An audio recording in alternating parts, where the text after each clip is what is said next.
Good morning, dear students.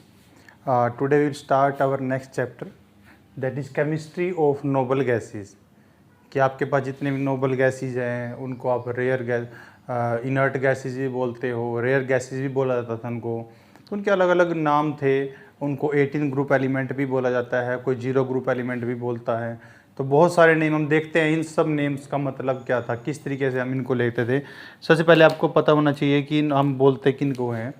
जो आपके पास हीलियम नियोन गैसेज हैं, helium, neon, argon, krypton, radon, xenon, ठीक है, ये जितनी भी आपके पास गैसेज हैं इन सब को हम बोलते थे, इनको ग्रुप 18 के एलिमेंट्स से बोला जाता है। ठीक है, 0 ग्रुप भी बोला जाता है और रेयर भी बोला जाता है, इनको इनर्ट भी बोला जाता है। अब क्या मतलब है, इनको ऐसा क्यों बोलते हैं हम? देखिए, ग्रुप 18 तो आपको पता है इनकी जो पोजीशन पीरियोडिक टेबल में है वो सबसे एंड में है। वो भी एक डिबेट थी जब पीरियोडिक टेबल डिस्कवर हुई, उसके बाद ये जब एलिमेंट डिस्कवर हुए, इनिशियली क्या था, ये बहुत कम पाए जाते थे, तो इसलिए इनको रेयर गैसेज ही बोला जाता था। लेकिन अब एटमॉस्फेयर में बहुत सारे हैं, टोटल एयर है जो उसका 1/20 ही है। ठीक है, तो अब ये रेयर गैसेज नहीं रही। दूसरा, इनर्ट बोलते थे इनको। इनर्ट इसलिए बोलते थे क्योंकि ये गैसेज किसी से भी रिएक्ट नहीं करती थी, लो रिएक्टिविटी थी इनकी, लो रिएक्टिविटी जब इनिशियली इनको पाया गया।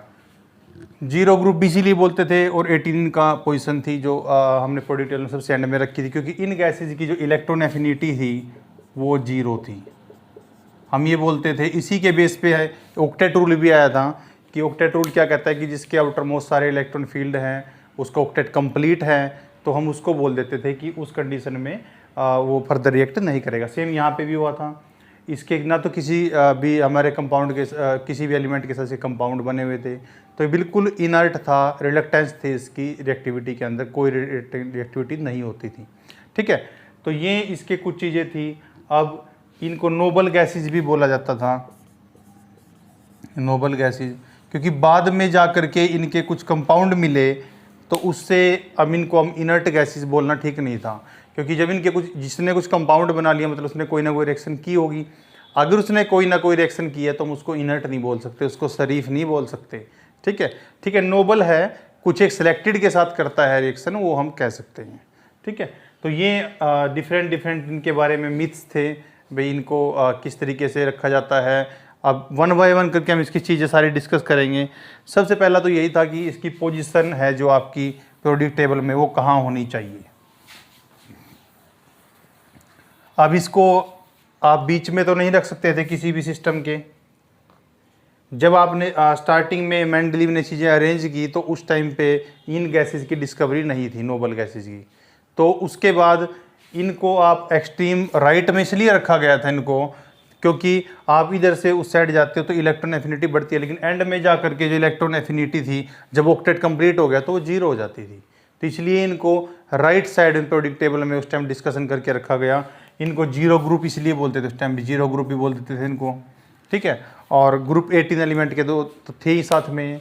अब इनके बारे में मिथ्स सारे यही थे कि रिएक्शन नहीं करते हैं, किससे भी केमिकली इनर्ट होते हैं, इनके कोई कंपाउंड नहीं बन सकते, ये सारे मिथ्स कंटिन्यू थे। और सही भी था, क्योंकि बहुत से साइंटिस्ट ने इनके ऊपर रिएक्शन करके देखी, फ्लोराइड के साथ इनका रिएक्शन करा के देखा, पर ये कहीं भी इन किसी भी फॉर्मेट में फिट नहीं बैठते थे, इनकी कोई रिएक्शन अब तक नोन नहीं थी इनिशियली।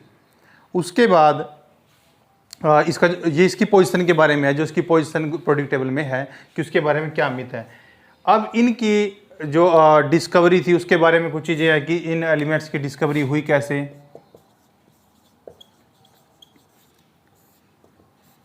ऐसा एज्यूम किया जाता है कि जो हीलियम थी वो स्पेक्ट्रम ऑफ सन में फर्स्ट टाइम डिटेक्ट की गई थी, हीलियम जो गैस थी। उसके बाद धीरे धीरे आपके पास चीज़ें आती गई, जैसे मान लो एक साइंटिस्ट था रमेसे, उसने मैग्नीशियम को एयर में बर्न किया, तो बर्न करने के बाद एक गैस लिबरेट हुई, जो वो गैस थी, उस गैस का जो स्पेक्ट्रम था वो आपके जब स्टार्टिंग में जो हम बोल रहे हैं कि सन के स्पेक्ट्रम में थी, उस स्पेक्ट्रम से कहीं ना कहीं मैच करता था।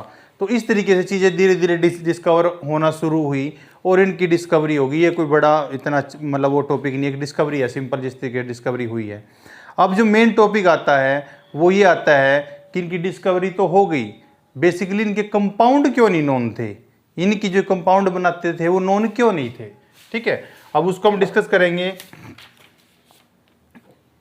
उससे पहले हम थोड़ा सा ही देख लेते हैं कि जो ये गैसेज रही हैं, इन गैसेज की प्रॉपर्टीज, जैसे हम अब तक डिस्कस करते हैं, जो भी एलिमेंट हम डिस्कस करते थे उसकी सारी प्रॉपर्टीज हम देखते थे कि फिजिकल प्रॉपर्टीज में क्या क्या है उसकी। इलेक्ट्रॉनिक कॉन्फ़िगरेशन का शायद मुझे बताने की ज़रूरत भी नहीं है, इसका 1s2 रहता है, और अगर इनकी बात करें तो 2s2 2p6।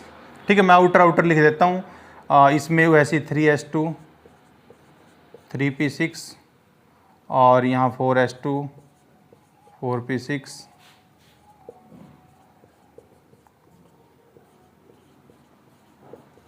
ठीक है, तो इस तरीके से इन सब का जो ऑक्टेट था वो हमारे पास कंप्लीट था। ठीक है, अगर हम सिर्फ इसको छोड़ दें तो बाकी सब का ऑक्टेट कंप्लीट था, इसका भी अपनी सेल तो फुलफिल थी। तो इसीलिए हम यूजुअली बोला जाता था कि इलेक्ट्रॉनिक कॉन्फ़िगरेशन इस तरीके की है, और ये इसी कारण शायद हो सकता है कि इसकी जो केमिकल इनर्टनेस है। अब इसकी फिजिकल प्रॉपर्टीज देखते हैं 1 बाय 1 करके।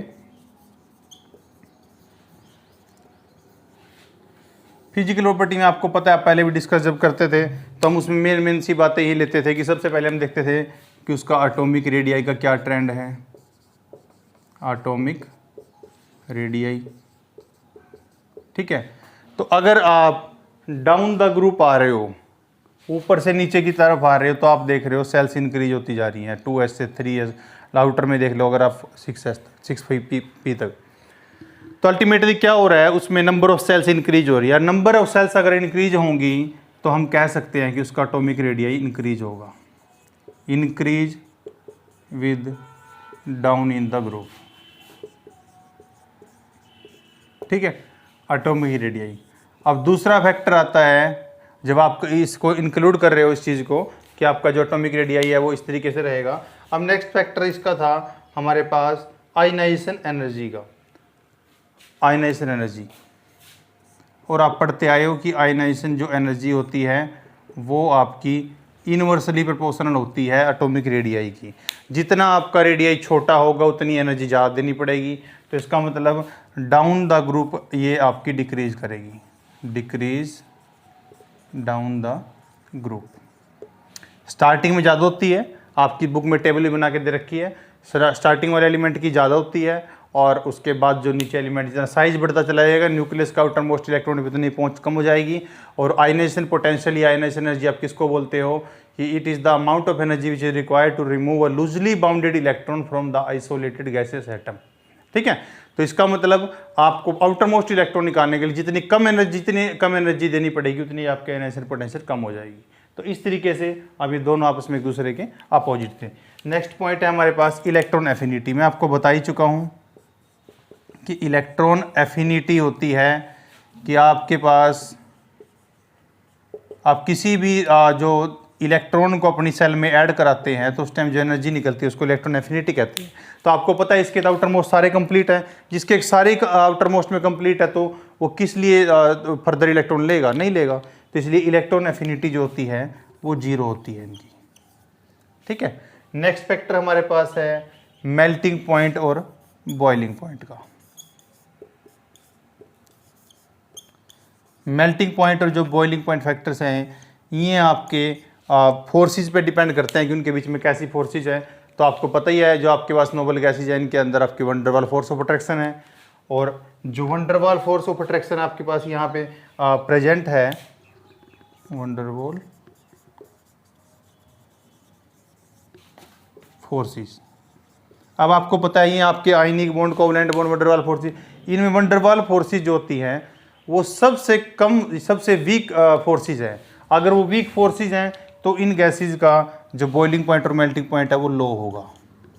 ठीक है, less boiling point melting point का रहता है अगर उनकी ये चीज़ें इस तरीके से आपस में होती है, क्योंकि जो वंडर वाल फोर्सेज है वो मॉलिक्यूल को इंटैक्ट करके रखती है, एक दूसरे को बांधे रखती है, फोर्स ऑफ अट्रैक्शन होती है वो, और आपको पता है वंडरवाल फोर्स इज वीक है। अगर इंटरेक्शन वीक है तो किसी मॉलिक्यूल को वेपोराइज कराना या किसी मॉलिक्यूल को मेल्ट करना आसान रहता है, तो मेल्टिंग और बॉइलिंग पॉइंट उनके कम रहते हैं। नेक्स्ट फैक्टर आता है सोलिबिलिटी। सोलिबिलिटी, अब नेक्स्ट फैक्टर है हमारे पास सोलिबिलिटी इन वाटर। अगर हम सोलिबिलिटी की बात करते हैं तो नोबल गैसेस स्लाइटली सोल्यूबल होती हैं वाटर में, स्लाइटली सोल्यूबल, ज़्यादा सोलिबिलिटी इनकी नहीं होती। और ये जो सोलिबिलिटी है ये आपकी डाउन द ग्रुप इंक्रीज करती है, जैसे जैसे नीचे की तरफ जाते हैं तो इंक्रीज करेगी डाउन द ग्रुप। ठीक है, ये आपका सोलिबिलिटी का फैक्टर रहता है। अब नेक्स्ट प्रॉपर्टी है ईज ऑफ लिक्विफिकेशन, कि आपके पास जो लिक्विफिकेशन की ईज कैसी रहती है, कि आप इनको लिक्विफाई कैसे कर सकते हैं। मैं इसको क्लीन कर रहा हूं।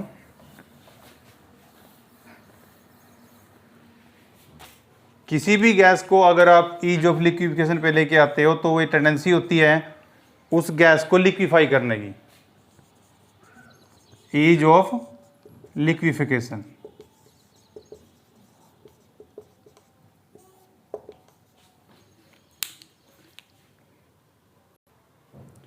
जो ईज ऑफ लिक्विफिकेशन होती है वो डिपेंड करती है फोर्स ऑफ अट्रैक्शन के ऊपर, फोर्स ऑफ अट्रैक्शन। और जो फोर्स ऑफ अट्रैक्शन है यहाँ पे वंडरवॉल फोर्स ऑफ अट्रैक्शन है, वो जितना साइज ज़्यादा होता है उतनी ही वो इंट्रैक्शन ज़्यादा होगी। तो लार्जर साइज जितना होगा उतनी ही आपकी वंडरवॉल फोर्सेस ज़्यादा होगी। अगर वंडरवॉल फोर्सेस आपकी साइज के अकॉर्डिंग डिपेंड करती हैं तो इसका मतलब आप जब अप टू डाउन आते हो ग्राउंड, आप जब down to the ground group आते हो, डाउन द ग्रुप, तो उस केस में आपकी van der Waals force of attraction increase करती है क्योंकि साइज बढ़ जाता है। तो इसका मतलब ईज ऑफ लिक्विफिकेशन है जो आपकी, वो भी इंक्रीज करेगी जब हम डाउन द ग्रुप आएंगे। ठीक है, तो आपकी ईज ऑफ लिक्विफिकेशन इंक्रीज करती है। तो ये आपके पास इनकी फिजिकल प्रॉपर्टीज होगी कि इस तरीके से फिजिकल प्रॉपर्टीज में आपकी रहती हैं। आपकी डिफरेंट प्रॉपर्टी हमने सारी डिस्कस कर ली है इसके बारे में। ठीक है, तो ये आपकी होगी ईज ऑफ लिक्विफिकेशन से रिलेटेड जितनी फिजिकल प्रॉपर्टी है। अब आते हैं मेन पॉइंट पे जो हम अब तक बात भी कर रहे थे, जिसको हम केमिकल प्रॉपर्टीज की बात करते थे।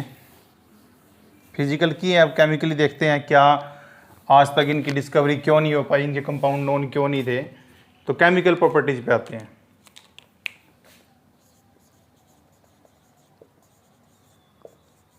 केमिकल प्रॉपर्टीज, अब तक सच्चाई भी यही थी, रियलिटी थी गैसेस के बारे में। हम ये ज्यूम करते थे कि इनका जो आउटर मोस्ट, देखो सबसे पहले तो इनके पास स्टेबल कॉन्फ़िगरेशन थी। आप बोलते थे फुली फील्ड ऑर्बिटल थे, इलेक्ट्रॉनिक कॉन्फ़िगरेशन। ठीक है, फुली फील्ड सेल्स थी, या ऑक्टेट बोल सकते हो आप,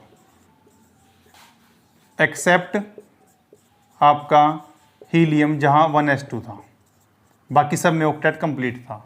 ठीक है, सेकंड पॉइंट, इनकी हाई आयनाइजेशन पोटेंशियल थी।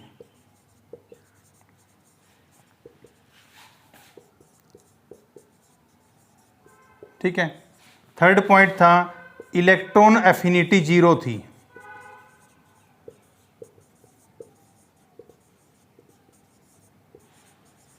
अब आप देखिए ये सारे फैक्टर किस तरीके से कंट्रीब्यूट करते हैं। जब इलेक्ट्रॉनिक कॉन्फ़िगरेशन कंप्लीट है, ऑक्टेट कंप्लीट है, हम आज तक क्या पढ़ते आए थे कि ऑक्टेट अगर किसी का कंप्लीट नहीं होता तो वो उतने ही इलेक्ट्रॉन दे के या लेके अपनी फुली फील्ड सेल को अज्यूम करने की कोशिश करता है, अटेन करने की कोशिश करता है। तो इसीलिए हम बोल देते थे कि वो रिएक्शन करता है। जैसे Na था, Na में 11 थे तो एक अगर पॉजिटिव उस एक इलेक्ट्रॉन निकाल देता था तो Na पॉजिटिव का फुली फील्ड था तो स्टेबल हो जाता था। Cl के साथ रिएक्शन करता था, Cl का 17 था, वो एक इलेक्ट्रॉन लेके 18 में कन्वर्ट हो सकता था, ऑक्टेट कंप्लीट। तो Cl इसलिए नेगेटिव में हम बोलते थे कि वो एग्जिस्ट करता है। ठीक है, तो इस तरीके से दूसरा फर्स्ट तो पॉइंट हमारे दिमाग में ये था, इसलिए हमारा ध्यान ही नहीं जाता था इनकी तरफ कि ये फुली फील्ड आपके ऑक्टेट सिस्टम में इसमें रिएक्शन नहीं होगी। दूसरा पॉइंट, हम देखते थे कि आयनाइजेशन पोटेंशियल इनका बहुत ज़्यादा था, सेल कंप्लीट है, अगर कोई फुली फिल्ड सेल है उससे इलेक्ट्रॉन निकालना आसान थोड़ी है, उससे बहुत डिफिकल्ट, आपको बहुत सारी एनर्जी देनी पड़ेगी। तो दूसरा पॉइंट ये था। तीसरा, हम हमेशा बोलते थे कि इनके ऑक्टेट कंप्लीट है तो ये कोई इलेक्ट्रॉन नल देंगे ना देंगे तो इनकी इलेक्ट्रॉन के लिए एफिनिटी 0 हो जाएगी। तो ये फैक्टर थे जिन्होंने हमें सोचने के लिए ज़्यादा मजबूर नहीं किया, कभी सोचने नहीं दिया इस बात के लिए कि ये कंपाउंड बनाते हैं। स्टिल फिर भी इनके बारे में लेट डिस्कवरी में, इनकी लेट डिस्कवरी हुई है बहुत ज़्यादा। इन एलिमेंट के जो कंपाउंड थे, इनके जो नोबल गैसेज, इनके कंपाउंड की लेट डिस्कवरी हुई है, उसके फर्दर भी हम रीजन पढ़ेंगे। अब ये फैक्टर इसके रहे हैं अब तक जिन्होंने हमें इतना ज़्यादा इनके लिए पोलराइज नहीं किया। अब उसके बाद क्या हुआ, अभी इन सब फैक्ट पे हम तो चल रहे थे कि इस टाइप के कंपाउंड एग्जिस्ट ही नहीं करते होंगे, हमने ये सोच लिया। अब उसके बाद क्या हुआ, एक साइंटिस्ट थे नील बार्टलेट, ये ब्रिटिश बोर्न साइंटिस्ट हैं और कनाडा में इन्होंने काम किया, वहाँ कनाडा में सेटल हो गए थे। जैसे आप लोग भी अगर कोई साइंटिस्ट बनेगा तो फिर बोलेंगे कि इंडियन बोर्न है और कहीं बाहर सेटल हो गया, ठीक है, वहाँ के लिए NRI की तरह होते हैं। तो ये साइंटिस्ट थे। अब कोई भी साइंटिस्ट होता है वो एक अच्छा टीचर तो होता ही है, ठीक है। जैसे मैं आपको पढ़ा रहा हूँ तो वो भी किसी क्लास को पढ़ा रहे थे, तो उन्होंने अपनी लैब में एक एक्सपेरिमेंट किया। वो स्टडी कर रहे थे जो प्लेटिनम के कंपाउंड थे, PTF6। तो ऑक्सीजन के साथ, ऑक्सीजन पे गैस है, जब रिएक्शन हुई तो उनके पास इस टाइप का कोई कंपाउंड बन गया और ये येलो कलर का कंपाउंड था। तो जब उन्होंने ये आपके पास जो PTF6 है, ये रेड क्रिस्टलाइन सॉलिड था, ये वाला रेड कलर था इसका। जब ऑक्सीजन के साथ इसकी रिएक्शन हुई, ठीक है, तो उस कंडीशन में आपके पास ये येलो कलर का कंपाउंड जनरेट हो गया। मतलब उसका कंपाउंड तो ये था रेड, उसने एयर में ऑक्सीजन से रिएक्शन की और येलो कलर का कोई कंपाउंड था, उसके वो यहाँ पे बना दिया। तो अब उसको लगा कि हम, मेरा कंपाउंड तो रेड कलर का था तो येलो कलर कैसे हो गया। तो उसने जो ये बना था इसकी स्टडी करने की कोशिश की, तो उसने पाया कि यहाँ पे ऑक्सीजन का 2 पॉजिटिव और तरफ प्लेटिनम F6 नेगेटिव, इस टाइप का एक कॉम्प्लेक्स बन गया, कंपाउंड बन गया। तो उसके दिमाग में ये आइडिया आया, उसने उससे पहले फर्स्ट ईयर क्लास को टीच किया था जिसके अंदर वो डिस्कस कर रहा था कि जो आपके पास डिफरेंट नोबल गैसेज होती हैं उनकी आयनाइजेशन पोटेंशियल ज़्यादा होती है।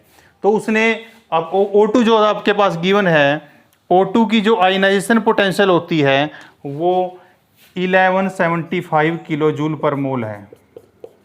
मतलब इससे इलेक्ट्रॉन निकालने के लिए या इसको ऑक्सीडाइज करने के लिए आपको इतनी सारी एनर्जी देनी पड़ेगी, तब जाकर के वो रिएक्शन होगी, ठीक है। तो अब उसने देखा कि इस कंडीशन में आपने इतनी एनर्जी देने के बाद ऑक्सीजन से रिएक्शन हो गई। अब उसके दिमाग में आइडिया क्या स्ट्राइक किया कि जिनोन जो होता है उसकी आयनाइजेशन पोटेंशियल 1170 किलो जूल पर मोल है।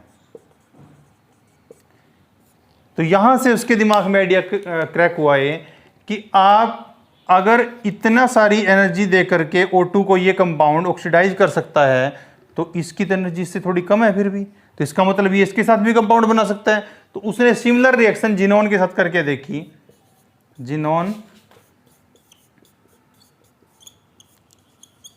ठीक है, ये रिएक्शन करके देखी और उसके पास कंपाउंड बना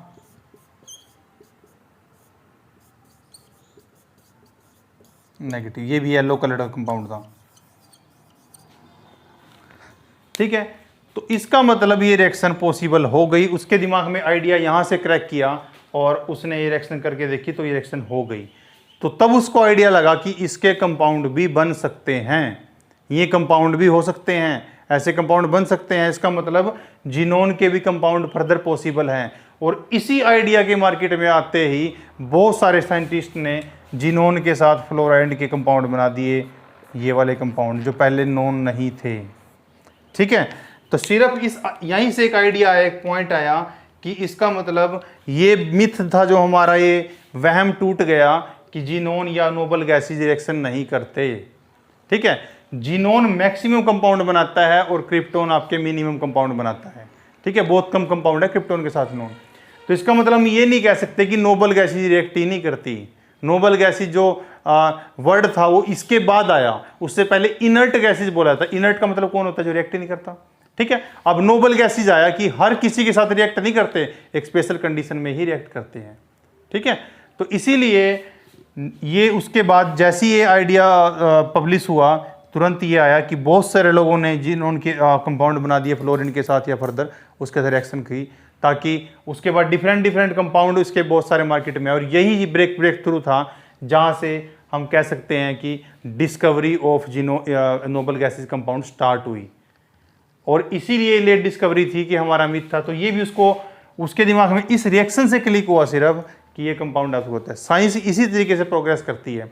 हम कोई एक रिएक्शन करते हैं, उस रिएक्शन में जो आउटपुट आती है, जो भी रिजल्ट हमें मिलते हैं, उसको हमें एनालिसिस करना आना चाहिए, उसको इंप्लीमेंट करना आना चाहिए। ऐसा नहीं है कि कभी भी reaction never fails, our expectation fails.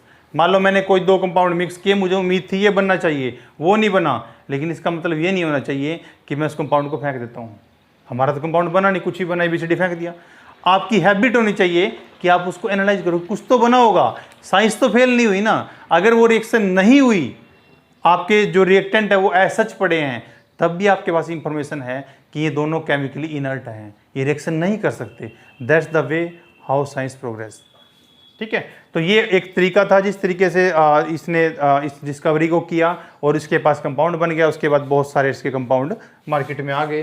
अब देखिए, जब आपको ये हुआ, उसके बाद कुछ क्वेश्चंस थे हमारे सामने जिनका हमें आंसर करना था कि ये इस टाइप की कुछ चीजें थी। जैसे पहला क्वेश्चन उसने हमारे पास पुटअप था, ये क्वेश्चन आपको एग्जाम में भी आता है कि व्हाट आर द फैक्टर्स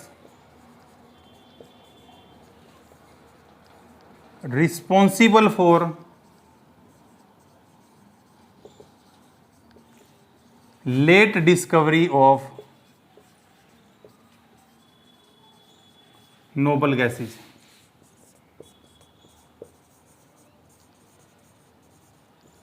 ठीक है, सेकंड क्वेश्चन था कि जीनोन था जो वो नंबर ऑफ कंपाउंड्स बनाता था, maximum number of compound xenon के ही बनते थे, और फ्लोरीन और ऑक्सीजन के साथ। ठीक है, अब इन दो क्वेश्चनों का भी हमें आंसर करना था। अब वन बाय वन करके देखते हैं। एग्जाम में क्वेश्चन आता है कई बार कि what are the factors responsible for late discovery of noble gases. ठीक है, आपकी बुक में पीछे क्वेश्चन में भी दिए होगा ये। देखिए, अब ये जो आपके सामने दो क्वेश्चन पुटअप हुए हैं, आपको इनको आंसर करना है। सबसे पहला क्या था कि जब आपके पास, मैं इनको रब कर देता हूं,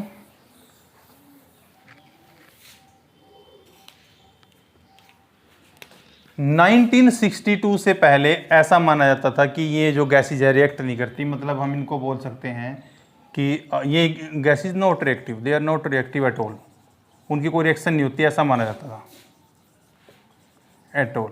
ठीक है, उसके रीजन मैंने आपको बता दिए हैं। तो हम बोलते थे कि बहुत हाई आयनाइजेशन पोटेंशियल है, इलेक्ट्रॉन एफिनिटी तो जीरो ही है, तो क्या रिएक्शन होगी, रिएक्शन हो ही नहीं सकती। हम इस तरीके का सोचते थे इसमें। उस टाइम पे क्या हुआ, इससे पहले कुछ अटेम्प्ट भी किए गए कि इस पे इनके कंपाउंड बनते हैं या नहीं बनते। तो उसमें एक साइंटिस्ट है विलियम रमसे,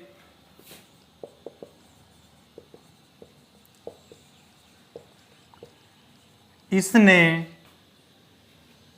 जो आर्गन गैस है उसका कुछ सैंपल भेजा एक फ्रेंच केमिस्ट को, हेनरी मोइसन को,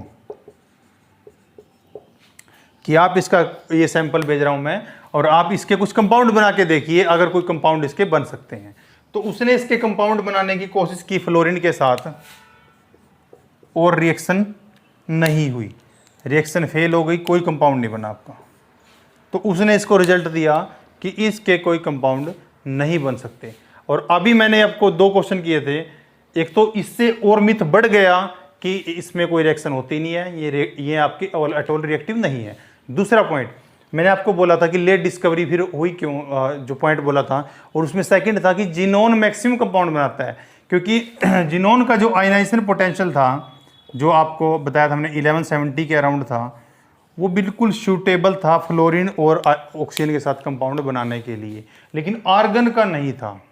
जो आर्गन था उसका पोटेंशियल इससे भी ज़्यादा था इनिशियल पोटेंशियल, तो इसलिए ये रिएक्शन नहीं हुई होगी। लेकिन जिनोन के साथ उसने ट्राई नहीं किया था। ठीक है, तो ये इसका एक रीज़न रहा था जो हम बोल सकते हैं कि आपकी इस कंपाउंड की लेट डिस्कवरी हुई। जितने भी जिनोन के आपके कंपाउंड थे ये लेट गैसेज के थे। ठीक है, उसके बाद आपको जब इस रूल के अकॉर्डिंग आप बोलते थे कि रामसे ने तो यही कंक्लूड कर लिया था कि आपके इस टाइप से होता है। जो लिवाइस ने एक रूल दिया था जिसको हम ऑक्टेट रूल बोलते हैं, वो इसी के बेस पे आया था। उसने देखा कि इनकी रिएक्शन नहीं हो रही है, इसका ऑक्टेट भी कंप्लीट है, तो उसने ऑक्टेट रूल दे दिया कि सभी ऑक्टेट रूल फॉलो करते हैं जो स्टेबल होते हैं। ठीक है, तो यहां से ऑक्टेट रूल इसका आया था, ये लिवाइस ने दिया था। और ये भी एक फैक्टर था, ऑक्टेट रूल के अकॉर्डिंग हमने मान लिया कि कंपाउंड तो रिएक्टिव है ही नहीं। ठीक है, तो ये यहाँ पे हमारा मिथ उसके बाद टूटा जब जिनोन के साथ रिएक्शन हुई। तो ये कुछ लेट डिस्कवरी के रीजन रहे। ऐसा नहीं है कि साइंटिस्ट ने ट्राई नहीं किया, ट्राई किया उन्होंने और आर्गन के साथ किया, अनफॉर्चुनेटली जिनोन के साथ नहीं ट्राई किया तो रिएक्शन नहीं हो पाई। तो इस तरीके से ये इन चीज़ों के लिए, लेट डिस्कवरी के लिए ये रिस्पॉन्सिबल है। ठीक है, बाकी आप थोड़ा बुक से पढ़िएगा, जो उसमें और आपको कोई डिफिकल्टी आएगी हम आप मुझसे पूछ सकते हैं।